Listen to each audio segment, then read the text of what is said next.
the Darklands.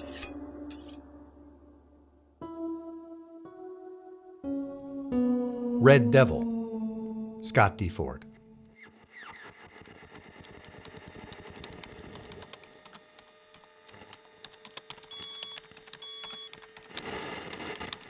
Any luck on the ULF, Charlie? Not yet. Everything's a mess down here. This old gal ain't got much left in her anyway. Trying to fix a ULF seems kind of pointless, Skipper. Yes, maybe. But I want answers. Getting information out of Quinn or trying to reconstruct the event log from the colony is nearly impossible. And since the high gain is gone, the ultra-low frequency waves are about the only ones we have left. But like you said, could be pointless. Well, even a broken clock is right twice a day. And I might be making some headway on that event log. It's pretty fractured, but maybe... And I only said yes because I didn't have anything else to do. Copy that, you liar. ETA on trying it again? Almost done. I've reconfigured it for widespread bursts. They may be slow, but they'll get there ahead of us. It's an open line, though. They'll hear it on the moon first. As I told you in Mars orbit, what choice do we have but to try? Besides, as far as we know, they're the least of our worries. Switching ULF scan settings to manual and triangulating antennae array. Oh, I love it when you talk dirty, Skip. Stow it, Charlie. Just to hope the thing turns on. Firing it up now. Please, God, let this work. We're not going to make it if someone at home doesn't know we're coming. I just want it to be the right welcome home party. How's it looking? So far, the protocols are holding and the algorithm is stable. I'm optimistic. Good enough for me. I'm getting out of this hole. And don't keep me waiting in suspense. Well, I hate to compliment the chef before I've eaten the meal, but so far, everything looks good. So we'll be able to get through to Houston? Theoretically, yes. Two-way communication at this distance is impossible. And you know, they might not even be listening. Sure they will be. Why wouldn't they? Because this frequency is usually used for satellite guidance and orbit management. I don't think anyone actually scans this frequency for audio transmissions. Well, then what the hell did I just spend 54 hours in a tube welding and getting electrocuted for? Maybe sending up a flare without getting us killed. We've got to stay off the lunar radars. If I can disrupt the guidance channel, then they'll have to send a repair crew out to fix it. Or at least scan the frequency for the source of the disruption. You're brilliant, Skip. That's top-level thinking right there. Yes, well, it still has to work. So, which one is the send help button? I'll just embed a message in a low-frequency loop. That should scramble a few gimbal hertz and get some attention. In your message, try not to sound too happy. We don't want them thinking we don't really mean it. Shut up, Charlie. Houston Control. Houston Control. This is what remains of Colonial Mission Antares 1. Orbit pilot Adina Green commanding. Myself, Engineer Charles Dawson, and Medical Assistant Logan Quinn are the only survivors. We are 3 weeks outbound from Mars and on a return course directly through the lunar disputed lanes. We are flying blind and a hazard to navigation. We require immediate assistance. Any Earth ships nearby, manned or unmanned, respond to this signal. We have no navs or beacons, so use extreme caution. Food, oxygen, and most especially water are in critical supply. If you're out there, hurry. Did that sound too happy? Opposite of laughing gas. Okay, so what's next? Well, the pulse telegraphy tells me we're on the right course. No lunar ships can reach out this far. We're in a pretty clear part of space. So I'm thinking dinner. Management level thinking again. Ought to see what I can whip up downstairs. Any wine preferences? Mad Dog 2020 at this point. Oh, I hate this part. Now it's just the waiting. Hey, what about Quinn? Should we tell him? About dinner? I suppose so. but he hasn't come out of that lab since we came out of suspension. And something about him gives me the willies. So tell him about the signal? Absolutely not. Music to my ears, Skip. I'll pop into the science lab and see if I can pry him away for dinner. And maybe we can pry more out of him. I know we've been in a jam ever since the abort procedures were initiated, but we've had some time to calm things down. So I want to know what exactly happened down there. Oh, dinner and a show. Nice. Back in a jiff. Just the waiting and the hoping. I hate this part. What now? Oh, come on, Antares. I don't need more drama. Oh, not good. Not good at all. Bloody hell. Like this needs to be harder. Here you go, Skip. He's a little grumpy about leaving the lab, so don't expect a happy meal. I've always preferred to dine alone, actually, but as you're being so insistent... Thank you for joining us, Quinn. After we eat, we better look at the atmosphere processing unit again. It started a loop right before you went to get dinner. What did you find in the galley, Charlie? I almost forgot I was hungry. Don't really know. MREs are the ultimate mystery meat. No, more like mystery paste. So, bon appetit, everyone. Hey, Quinn. Having spent all that time in the lab, can you tell us more about what happened down there? You were pretty sketchy on that part. It was the Kevlar radiation shielding, I think. Overexposure in the Martian atmosphere may have broken down the chemical structure. Okay, so the shielding broke down, and then what? As you recall, we had all braced up for the dust storm. Radar showed that it should pass in a month or less, and we were on the northern edge of the storm. Yeah, so? Well, Martian weather patterns aren't the same as Earth weather patterns. We assumed that, like the Earth, the cyclonic activity would place us in the quieter zone of the storm, except on Mars, the cyclonic model is reversed. We were, in fact, in the worst quadrant of the storm. How on earth could they not pick that up? Because they were manufactured on Earth. The ionic bond between the Kevlar and the nylinen were subject to the force of Earth gravity. Gravity is different on Mars. It's not the worst of oversights, but in this case, the abrasion of the dust at that velocity simply broke down the cohesion of the shielding. Is that what your data says? The data supports no conclusion as of yet. That's merely an educated guess, and, if I might add, a damn sight more educated than any other guess at this table. He's got me there, Skip. Me too. So, what? Once the shielding degraded, walk me through it after that. There's not much to say after that. I tried to pack up what I could and initiated an emergency egress protocol. Were you ordered to abort? There was no time for orders. Dr. Mangold and the others were already dead. I was the only one left to start the abort ascent. Any other problems before that?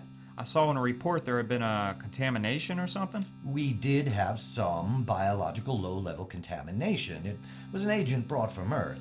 Nothing to worry about there, but it seemed to thrive on Mars. We're losing atmospherics again. The system is heading for a toxic loop I can't vent. I can't leave this ship alone for 5 minutes anymore. Jealous old girl. Don't blame me. Blame patches where welds ought to be. Come on, you piece of... Ah! What's the current amperage to the main atmospheric bus? 2.6 millivolts and dropping. Checking the containment fields. Have you tried rerouting through the engine exhaust manifold? No, I didn't even know we could do that. We can't normally, but this ship's a jury rig at best. I think the safety protocols won't inhibit the transfer.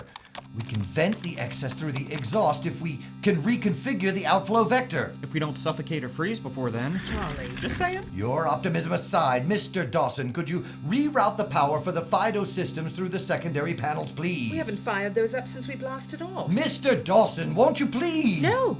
I'm not trusting this ship's creaky guidance system to an untested processor. Yet, according to this power grid, you and Mr. Dawson didn't object to rerouting communications through an already dangerously overloaded system. Pressure on the containment vessel is reaching maximum, 98.35. Mr. Dawson, reroute those systems immediately! It might work, Skip, but only if you say it's okay. 101.3, Captain, if you don't say yes right now, we all die. Now, Mr. Dawson! Do it, Charlie. Initiating reroute. Containment at 102.9. Fire! I see it, Captain. Kindly tend to it while I finish saving our lives. Containment 103. This would be easier if we had a proper engineer. Containment 102.8 and holding. Mr. Quinn. Fire's out. Good. Good. It appears to be working sufficiently, Captain. Well, thank God for small favors. And the environmentals seem to be returning to normal.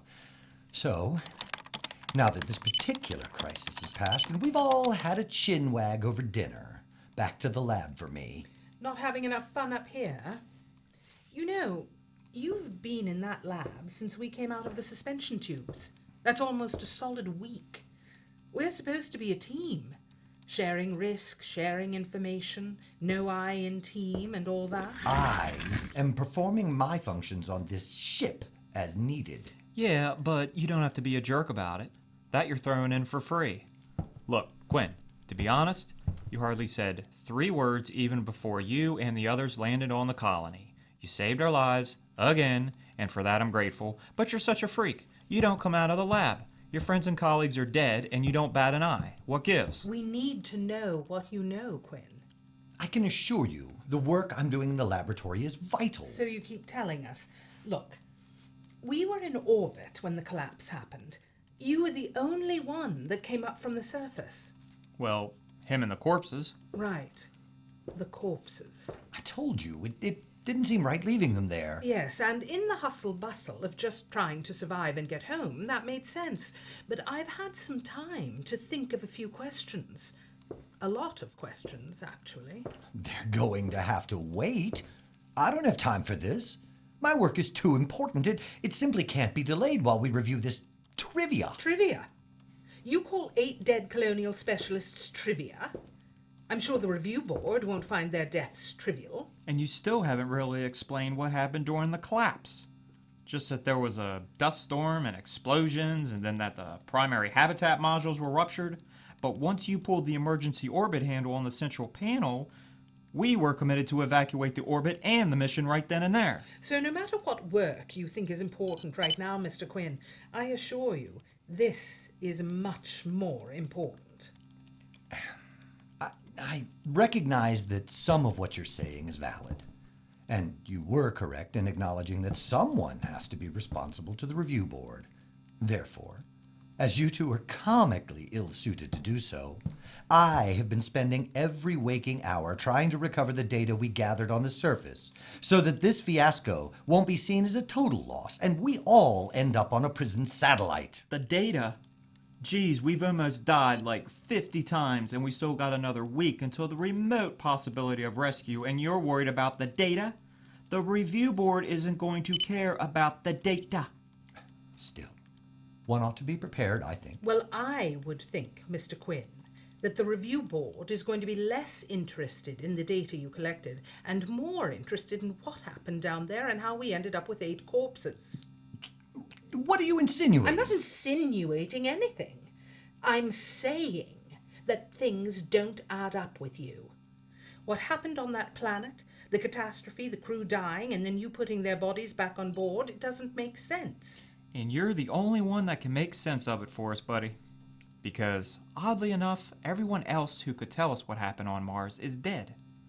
Not suspicious at all. That is preposterous. What is this Inquisition? I just saved your lives and you... And I'm still trying to figure out why. So what's the story, Quinn? What the hell happened down there? Captain, I assure you... Quinn, assure me one more time and I'll feed you your own tongue. How dare you threaten me? The review board is going to hear about this. I'd be more worried about us than the review board if I were you, Quinn. As I've stated, it is impossible to be precise. It all happened so quickly. The shielding gave way, then the isopods were compromised, one after the other in a cascade failure. Frankly, we were lucky to escape when we did. Now that's the part that still gets to me. What? How this guy is the only one who made it out alive? Well, that too. But I mean the we part. Quinn was the only one that made it up alive, right? Barely made it out by the skin of his teeth. The other 8 didn't make it. They're dead, neatly packed into their transport tubes. And why are they there? Oh, I certainly didn't have any place else to put them. I'm sure you're right. I'm not following, Skip. I want to, but I'm not. I'm a bit foggy there myself. You didn't have any place else to put them. But if things were collapsing as fast as you say, how did you have time to put them anywhere? Charlie, think about it. The shield was collapsing, confusion everywhere. How would he have had time to put them in their tubes, let alone load them onto the ship? Oh. Yeah. Don't be ridiculous. What's ridiculous is for you to expect us to believe that with chaos breaking out all around you, to the point that you needed an emergency planetary ascent, that you found the time to put 8 bodies into their tubes and then onto the ship. So let me ask you again. Why did you feel the need to bring the bodies on board at all, Quinn? It seemed wrong to leave them there. Wrong or right shouldn't have mattered, pal.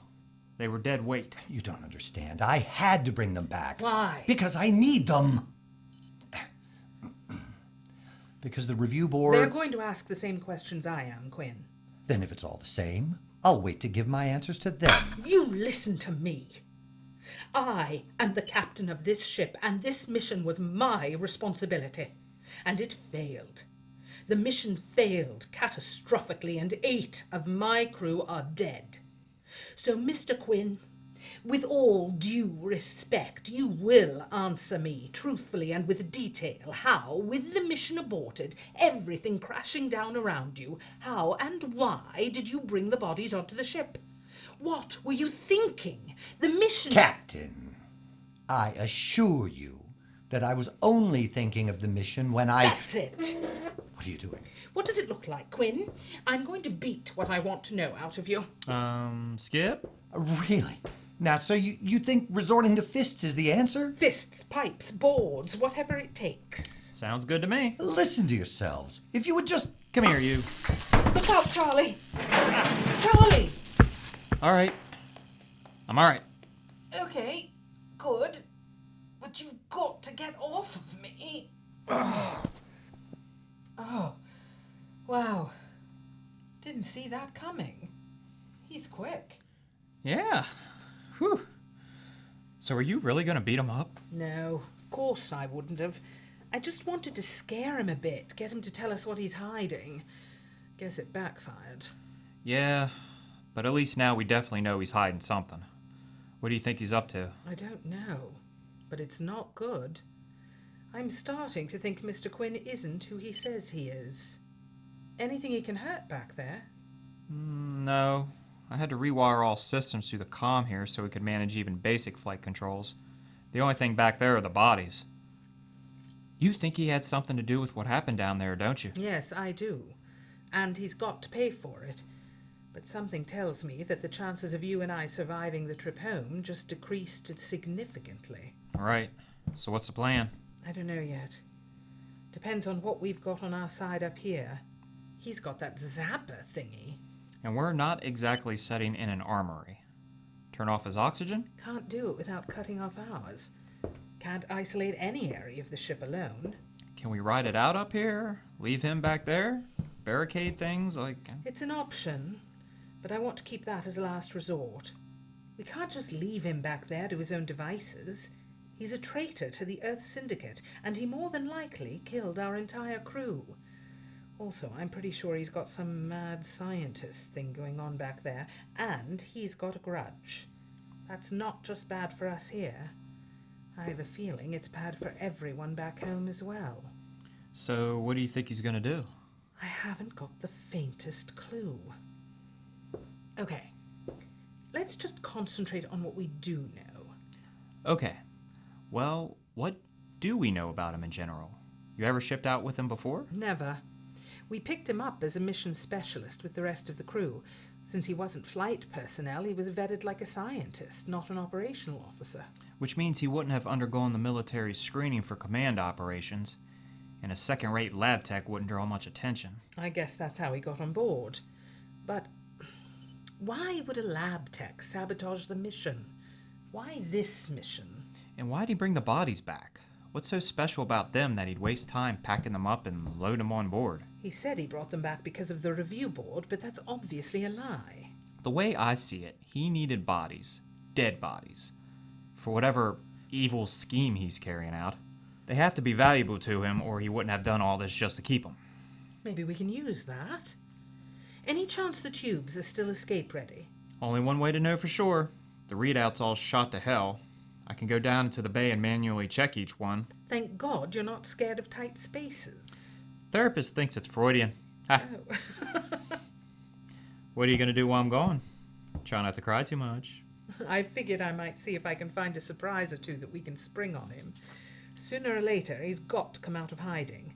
Either way, we should have something ready. That's why you're the skipper. Alright, one last thing. Use this in case you need to contact me quietly. It's a little something I whipped up for the surface in case the comms went down. What is it? It's a signal light. It works on a micro frequency, so it can't be jammed or messed with. If it lights up, that means one of us is in trouble. Keep it where you can see it. Right. Good thinking. I'll clip it to my boot. Remind me again, why orbital engineer? Why didn't you try for mission specialist? Looks like they could have used you on the surface. Funny thing, boss. I don't mind tight spaces. It's vast, empty spaces that freak me out. Just nothing to hang your soul onto out there, you know? Besides, if I was the last man on Earth, too many girls I knew in high school would have to date me. Amazing that no one has snapped you up. Yet. Hey, if we live through this, maybe I'll give someone a shot. All right, Adina. Good luck. I should know something in about 3 minutes. If the first few are shot, no point in checking the others. If good, 8 pods in all, 10 minutes, tops. Be quick. Be silent. Be back soon. See ya. All right, Adina, think. Calm yourself down and think. How is it that Earth Atoll Security never picked you up as a lunar terrorist threat? Service record. Academy. Just like dear old Dad. Science division. Lunar posting before the war. No arrests. Bioatmospheric specialization. Planetary Engineer Corps. Atmosphere terraforming. Atmosphere terraforming? What were the atmospheric readings on the planet's surface? 28 points above contamination protocol, but not quarantinable. And right before the evac. 154 points? They should never have been that high. First few tubes are okay, so I'm proceeding. Roger. So they were all contaminated? Yes, Captain. They were all contaminated. Don't move. I'm holding a very powerful neurodepressant to the back of your head. I can't have you and that Boy Scout mucking things up from here on out, so... that should seal the boy wonder in that crawl space until I can figure out what to do with him. What did you do down there, Quinn? What the hell did you do to the crew? The very same thing I'm gonna do to you, and to Charlie, and myself eventually. I help them evolve. Evolve? Into what? The next step beyond humanity. From Homo sapiens to Homo spacium, just like the Cro-Magnon exterminated the Neanderthal, so shall the new man conquer the old. You're creating a new man? You've lost it, Quinn. You are actually insane. Homo spacium? Latin, right? Yes, for spaceman. Oh, your Earth-centered vanity will be your undoing. Not everything in the universe revolves around the Earth. I thought Copernicus proved that already, but no.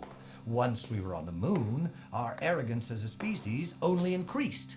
We felt indestructible and even worse, justified, our manifest destiny reborn, almost as if God were finished with creation just because he had created us. And you say you're helping with this evolution? So you killed the crew to help them evolve? They're dead. Evolve into what? Some kind of space monster? How many more men have to die, Captain? Frozen, or suffocating, or starving for food or water? We are so weak as we are. But this evolution will change all that. We shall arise from the ashes of our creation and dominate the heavens. Imagine it, Captain. Once evolved, we can use any gas and not just oxygen. Eat virtually anything.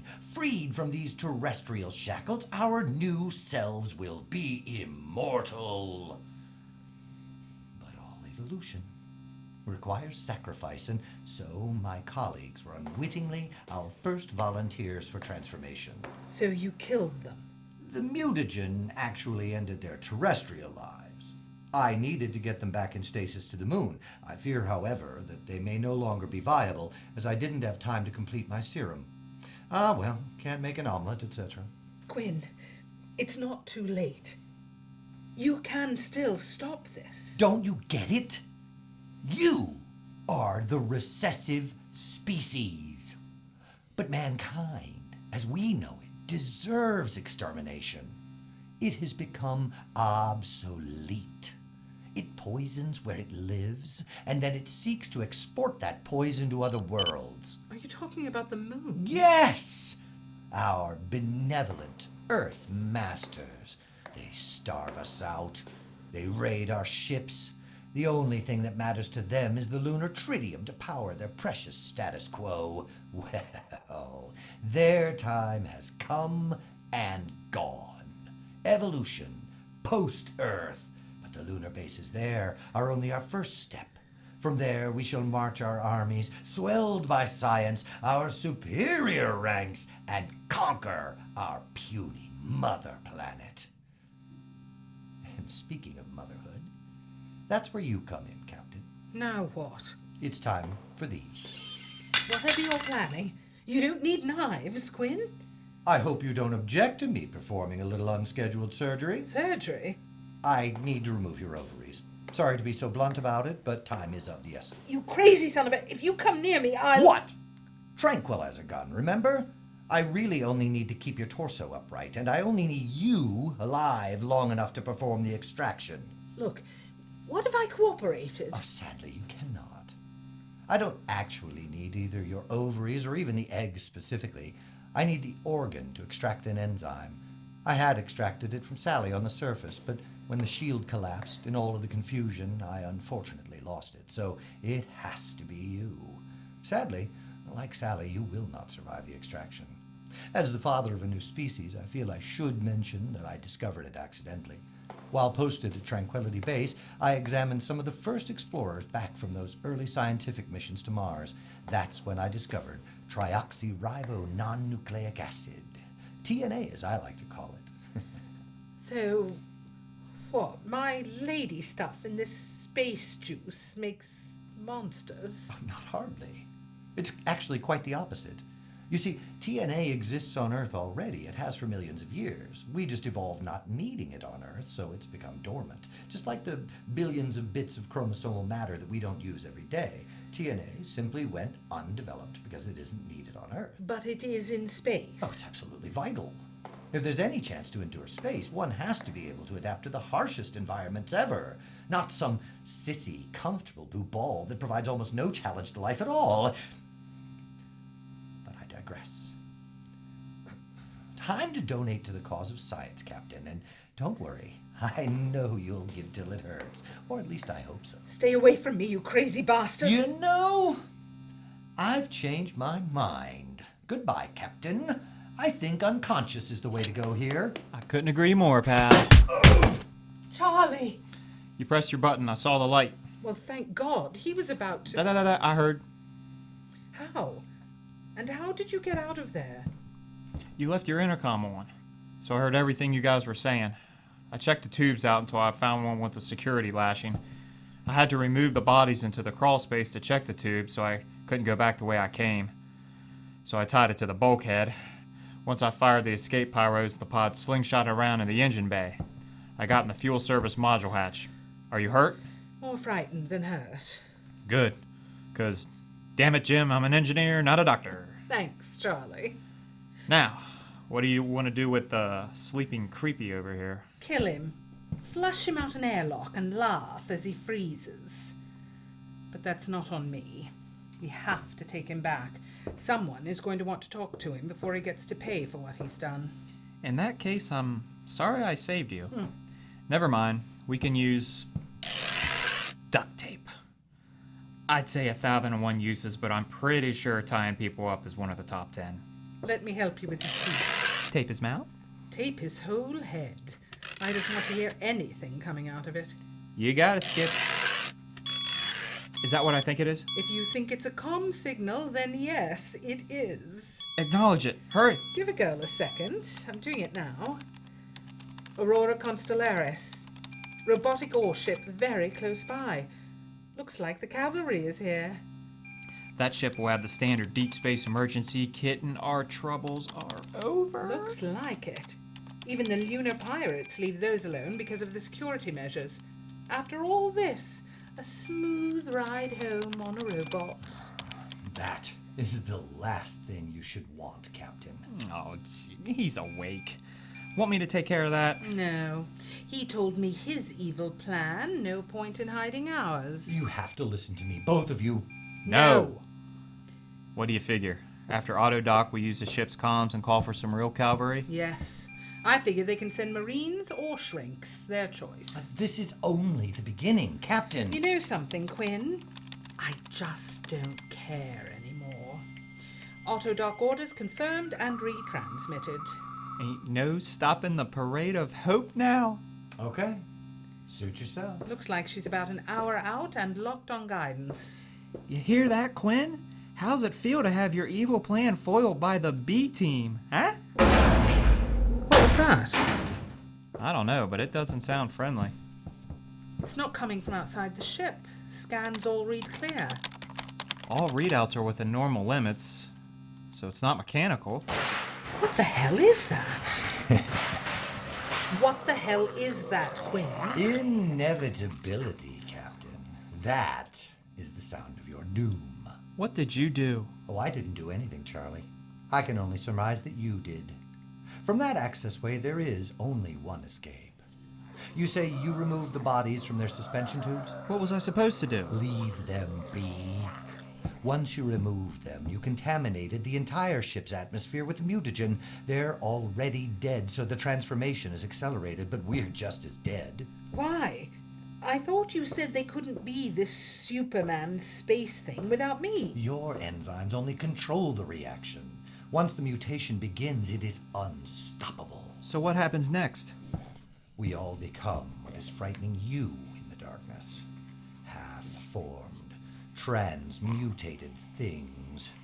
The dirty little secret kept at Tranquility Base is that after enough exposure to the Martian atmosphere, the TNA begins to change humans quite rapidly. The evolution is grotesque as the subject rapidly generates the new mutant cells. Sounds charming. Release me and I'll finish the sequencing with your enzyme. We still have a chance to survive. And what will the enzyme do? It's the stabilizing factor. I developed the serum in secret. My father was one of the first Martian explorers, Martin Quinn. Who? I came across his file during my post on the moon, Martin Quinn. He died as they experimented on him. They never even told our family what happened to him. Lost in space. Well, he is not lost. What was done to those early explorers can't be in vain. This evolution is the next logical phase. Never even heard of him. Nor will you ever if Earth has its way. Earth doesn't want to panic, so they've hushed it up. But my serum allows for a genetic upgrade. We can survive this if you just let me finish my work in time. Geez, Skip. Space Goon does sound attractive. What you think? What happens if there's no serum? They remain mindless, mutant things. They consume everything looking for that stabilizing enzyme. They will go on, spreading the mutagen with everyone they infect until we are all nothing but a race of murderous, mindless zombies. But Edina, it doesn't have to be. We can be a superior species. Well, can't stop the docking. Can't even stop the trip home. Auto-navigation will just take the ship back home every time. Whatever we're gonna do, I think we should do it now. I think there's room enough for two in the command escape pod. Beg your pardon, Captain? It's the only way. If we stay, he gets to play Mengele, or we get to be zombies from space. I take your point. What would that do? You're already infected. You'd freeze even before your air ran out. You wouldn't save yourselves from anything. It's suicide. Think about it, Charlie. Yes, we'll freeze. We'll drift into the mining lanes, frozen in time. The robot ship will dock at the Earthport, and security will kill everything inside, including whatever Quinn turns into. And I'm liking that part. Maybe we'll be found in a few weeks, but more than likely in a few months or years. By then, this might all be settled, and they'll zap us with a cure. And if it's like he says, and everything's about to change, I'd rather take my chances out there. Well, the enemy is literally at the door now. So if it's freezing with you or getting eaten with him, let's get off this damn ship and make me a man sickle. Command escape pod activated. Escape sequence initiated. No! Edina! Wait! Come back! Launch in 15 seconds. It really is a little tight in here with two people. Hey, you're good in tight spaces, remember? It's not so bad. Launch in 10 seconds. Really? Oh yeah, a space this tight seems like it's got a lot of room for possibilities. No! Don't leave!